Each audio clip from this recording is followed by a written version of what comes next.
Hello बच्चों, अस्सलाम वालेकुम and very good morning to all of you. I welcome you all to my class शायद sir education point. This class is for class sixth semester and of course our today's topic is very interesting and very important. What are the important elements that are involved in counseling? ठीक है, या हम इस topic को ऐसे भी कह सकते हैं कि what are the important characteristics of counselling और काउंसलर. मैंने आपको ऑलरेडी कहा है कि काउंसलिंग जब हम बात करेंगे तो there are exactly two persons. The person having some kind of experience and is expert, that is counsellor, and the other person one who has a problem. Problems are of many types. Okay, that person is called a counselee, or you can say a patient, or you can say a client. Right? So what are the basic elements? ये बहुत ही important है बेटा. इसमें एक question आता है कि अब कौन से एलिमेंट्स को हमें दिमाग में रखना है when we are actually talking about the counseling. तो elements involve in counselling, there are so many elements involve in counselling.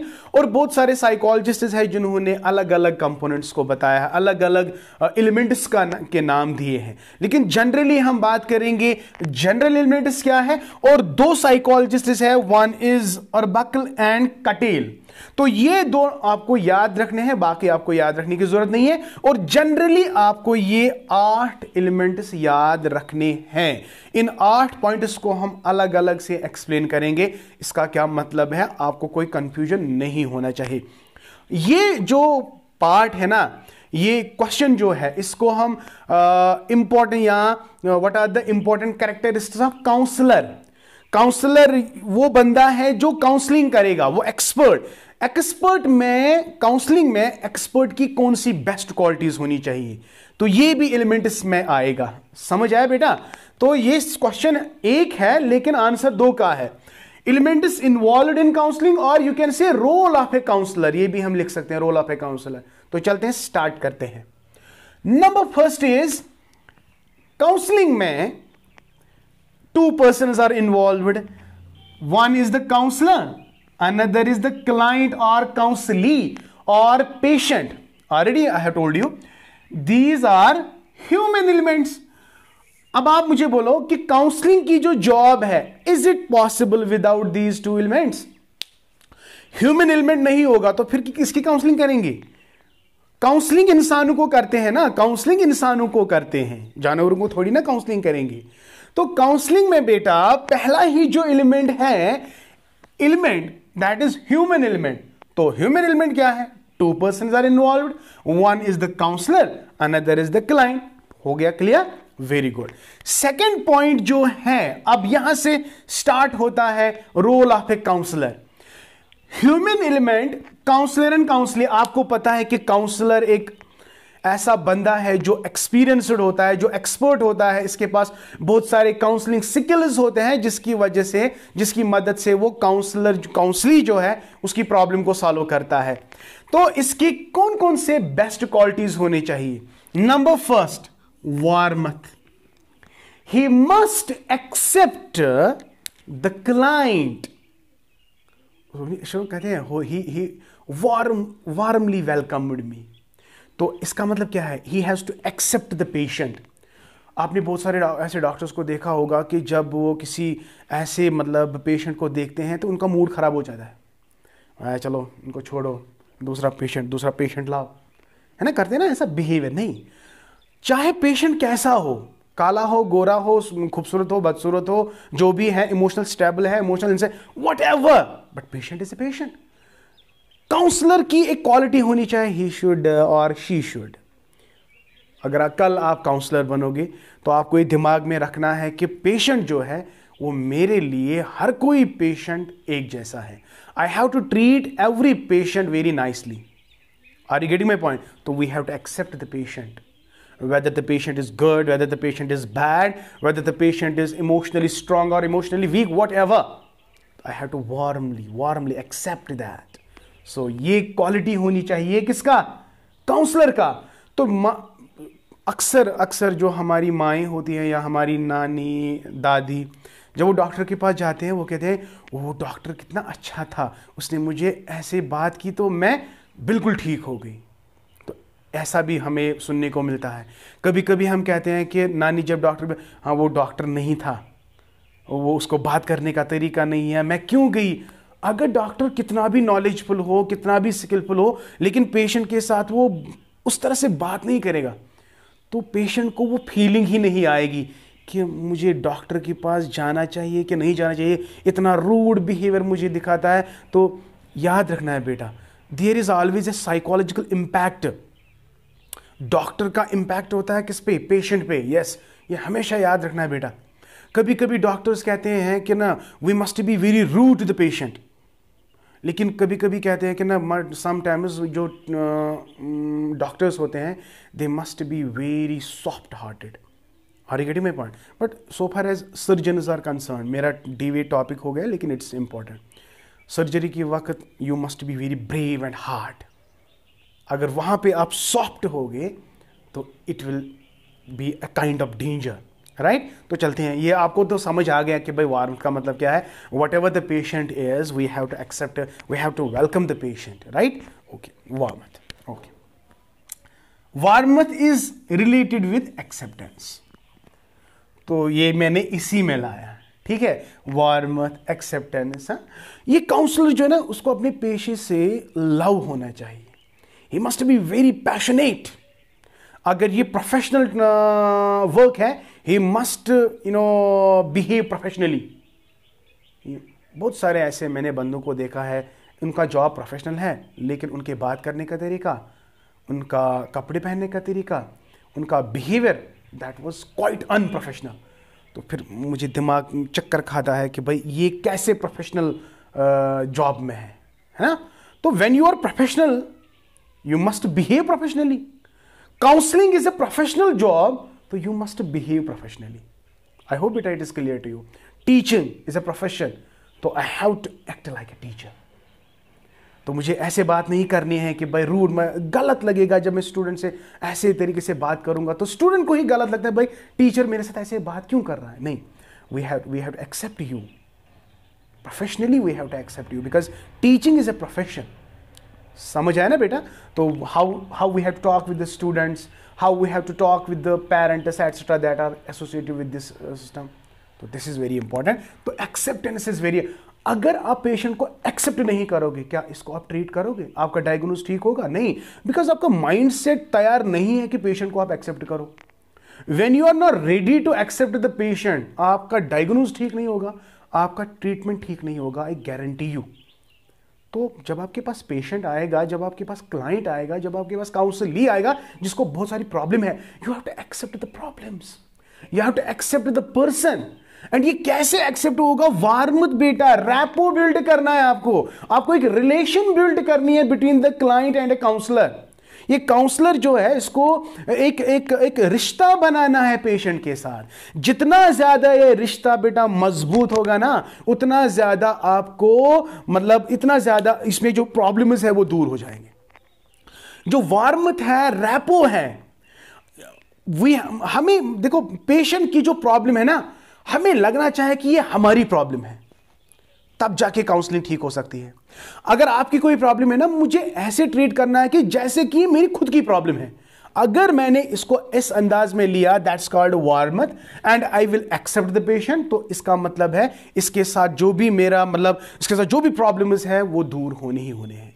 ये कब पॉसिबल है? When you have a warmth and when you have acceptance, जिसको rapport, RAPPORT, rapport build करना है। एक इसको कहते हैं counsellor client relationship, counsellor client relationship. तो नो डाउट ये रिलेशन कंट्रैक्चुअल इन नेचर है, यानी थोड़ी देर के लिए रहता है, लेकिन जितनी देर के लिए रहेगा ना उतनी देर तक ये बिल्कुल स्ट्रांग होनी चाहिए।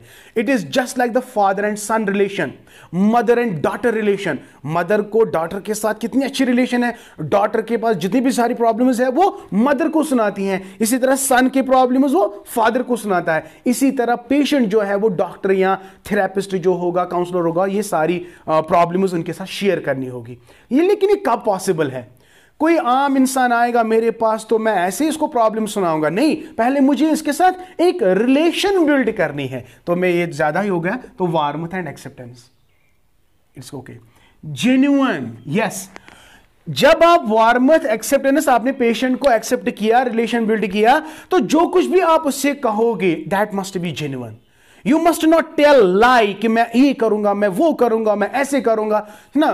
कभी कभी बहुत सारे ऐसे एग्जाम्पल्स हैं बेटा, आपने भी बहुत सारी जगह पे ये एक्सपीरियंस किया होगा कि लोग कैसे लोगों को ठगते हैं, झूठ कह के पैसा निकालते हैं, लेकिन लास्ट में ट्रीटमेंट बिल्कुल निल।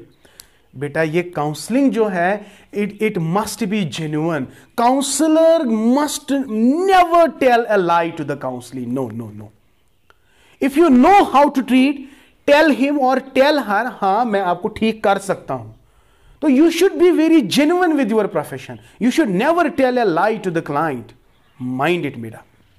कल जाके कोई अगर आप में से कोई मतलब साइकोलॉजिस्ट बनेगा या काउंसलर बनेगा तो ये बातें याद रखनी है। जेन्युइननेस इज वेरी इंपॉर्टेंट बेटा। किसी को धोखा देना, किसी को धोखे में रखना, ये बात नहीं है काउंसलिंग में, काउंसलर का ये एट्रीब्यूट नहीं है, ये याद रखना। Empathy, one is sympathy.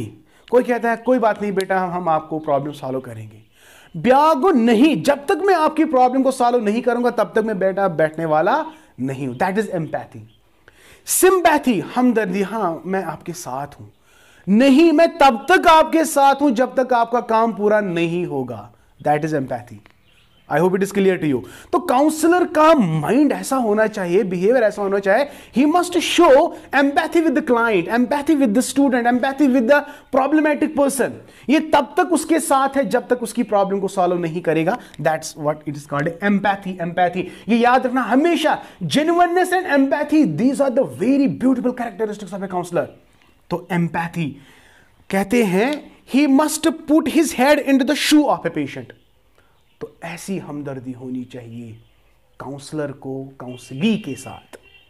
Yes, active listening, हाँ you must be active listening. हाँ बहुत सारे पेशेंट ऐसे हो वो चपट चपट करते रहते हैं, इतना सुनाते हैं इतना कि डॉक्टर को क्या वो कहते हैं कि भाई किसको लाया, इसको बाहर निकालो। पेशेंट बहुत सारे मतलब देयर इज अ डिफरेंस। कोई पेशेंट बिल्कुल कॉम है, उसको हम यहां पे बोलेंगे हाँ क्या प्रॉब्लम है, वो नहीं बोलेगा, क्या प्रॉब्लम है वो नहीं बोलेगा।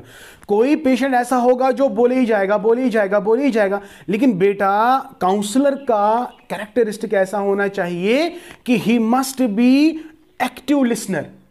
तो इसको सुनना है, जितना पेशेंट बोलेगा सुनना है। पेशेंस, हाँ active listening along with the patience.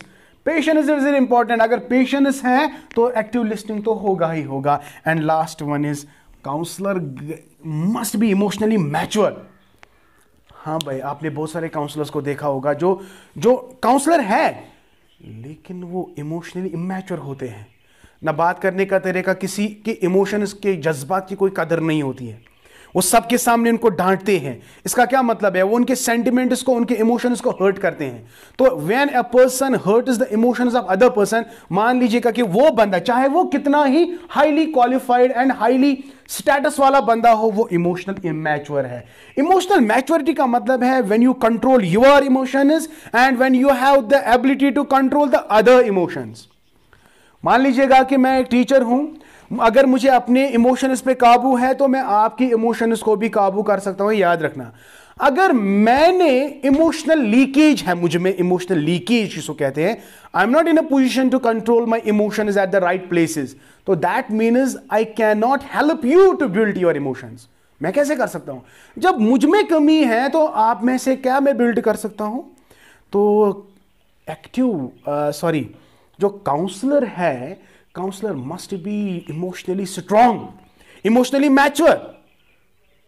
तो he must respect the emotions of the patient, he must respect the emotions and sentiments of a client, and it is only possible जब वो अपने emotions की कदर कर रहा होता, मतलब जब वो अपनी इमोशंस की कदर करेगा तब जाके वो क्लाइंट की या पेशेंट की इमोशंस को कदर करेगा। तो उसको हम कहेंगे इमोशनल मैच्योरिटी। तो emotional maturity is one of the important characteristic of counselor, and you can say it is the element involved in the counseling. So this is what. Yes. So these are the general elements. Now, according to Orbekel, तो वो कहता है कि there are 3 elements in, हाँ ये objective type question आ सकता है, MCQ based question आ सकता है कि according to orbicle how many elements are involved in the counselling. तो आपको बोलना है बेटा 3. क्या क्या? 2 persons, okay, counsellor counselling is the 1 element. Assistance means इनमें हेल्प होना चाहिए, काउंसलर हेल्प करेगा काउंसली को, एंड ये ट्रेनिंग जो है it is a professional training and it must be operated professionally. तो professionality is one of the element of counselling, ये ऑलरेडी मैंने कहा. तो ऑर्बिकल के हिसाब से कितने एलिमेंट्स है? 3. 2 person assistant and 3 professional. Now कटेल जो है, कटेल में 5 है. तो ये 5 क्या है? वो जनरली इनमें से ही है 5. तो लेकिन याद क्या रखना है आपको? ऑर्बिकल के हिसाब से 3 एलिमेंट्स और कटेल इट इज 5 एलिमेंट्स. तो कटेल 5 एलिमेंट्स, ऑर्बिकल 3 एलिमेंट्स. ये क्वेश्चन आ सकते हैं. आई होप बेटा today you have enjoyed my lecture. If really then please and please like my video, share my video. और अभी तक अगर आप लोगों ने सब्सक्राइब नहीं किया तो जल्दी से मेरे चैनल को सब्सक्राइब करो. और हाँ, don't skip to press the bell icon. So if you press the bell icon you can get my latest updates and videos. Thank you. May Allah bless you and keep always learning.